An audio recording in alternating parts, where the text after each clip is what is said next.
সূর্যমুখীর বাগান করে সফলতার মুখ দেখেছেন নরসিংদীর তৌহিদুল ইসলাম মাসুম।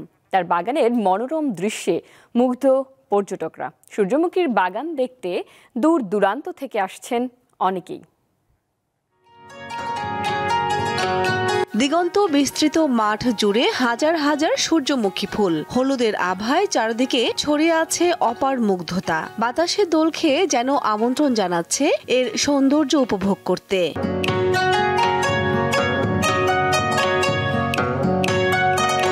নরসিংদী সদরের নাগরিয়াকান্দি এলাকায় মেঘনা নদী তীরবর্তী সেতুর পাশে 15 বিঘা জমির উপর তৌহিদুল ইসলাম মাসুমের সূর্যমুখী ফুলের বাগান। মনোমুগ্ধকর দৃশ্য দেখতে ঢাকা, নারায়ণগঞ্জ, ব্রাহ্মণবাড়িয়া, গাজীপুর, কক্সবাজার সহ বিভিন্ন জেলা থেকে মানুষ ছুটে আসছেন এখানে। কেউ পরিবারের সদস্যদের নিয়ে ঘুরতে, কেউ বা বন্ধুদের নিয়ে। সকাল থেকে বিকেল পর্যন্ত জায়গাটি পরিণত হয় নানা বয়সের মানুষের মিলন মেলায়। আমি এখানে প্রায় 2.5 ঘন্টা আছি।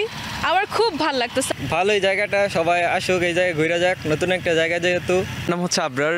বেসিক্যালি আমি আসছি কক্সবাজার থেকে। মনের আবেগ অনুভূতিটা এখানে প্রকৃতির সাথে সেটা প্রকাশ করতে পারছি আর কি, যে এতটা সৌন্দর্য দিয়ে এই ফুলগুলা দিয়ে প্রকৃতির একটা অপরূপ একটা সৌন্দর্যের নিদর্শন আর কি। বাগানের উদ্যোক্তা জানান, সূর্যমুখী বীজ থেকে তেল উৎপাদনের জন্যই বাগান করা। তবে দর্শনার্থীদের আগ্রহের কারণে এটি বর্তমানে বিনোদন কেন্দ্রে রূপ নিয়েছে।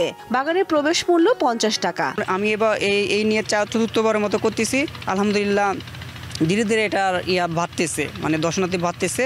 এবং আমার এখানে বিঘা প্রতি খরচ হয় 40,000 টাকা, এবং আমি এটার থেকে লক্ষ্যমাত্রা নির্ধারণ করছি প্রতি বিঘাতে লাভ হবে আমার 1 লক্ষ টাকা করে। নরসিংদী কৃষি সম্প্রসারণ অধিদপ্তর জানিয়েছে, চলতি বছর জেলার 6টি উপজেলায় 18 হেক্টর জমিতে সূর্যমুখী ফুলের চাষ হয়েছে। প্রতি বছরই বাড়ছে এর আবাদ।